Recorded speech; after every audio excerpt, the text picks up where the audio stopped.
There's actions in many cities today. Very good turnout in Winnipeg here.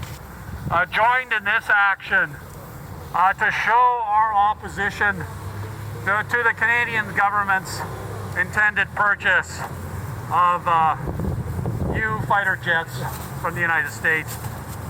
Cost of at least $77 billion. The long-term costs are far higher. Yes.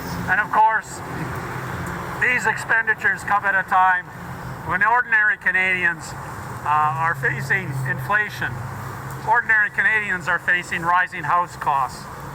We have the unsettled question of reconciliation with Indigenous peoples. We don't have clean water on reserves, and yet $77 billion can be turned over to purchase these jets. We have cities that are decaying. We have people living in poverty. So this really highlights how this purchase is against the interests of Canadians.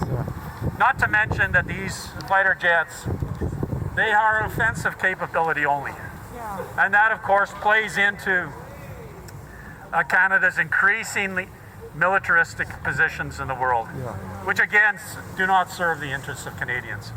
So that's my comments as Chair of Peace Alliance Winnipeg. My name is Glenn Michalchuk. I'm sorry I didn't mention that at the beginning.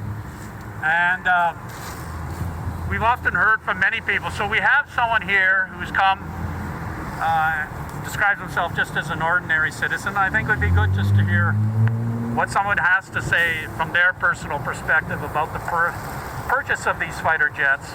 Matthew Wiens, I'll ask Matthew to come up.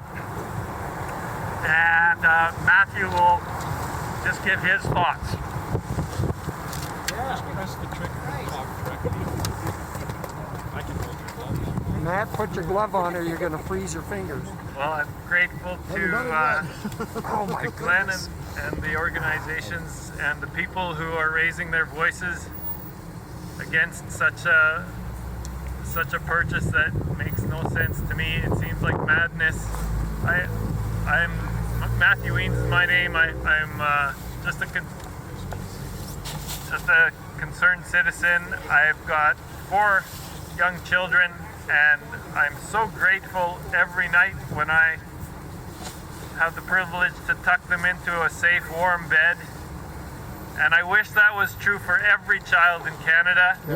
Right on. And I wish that was true for every child around the world.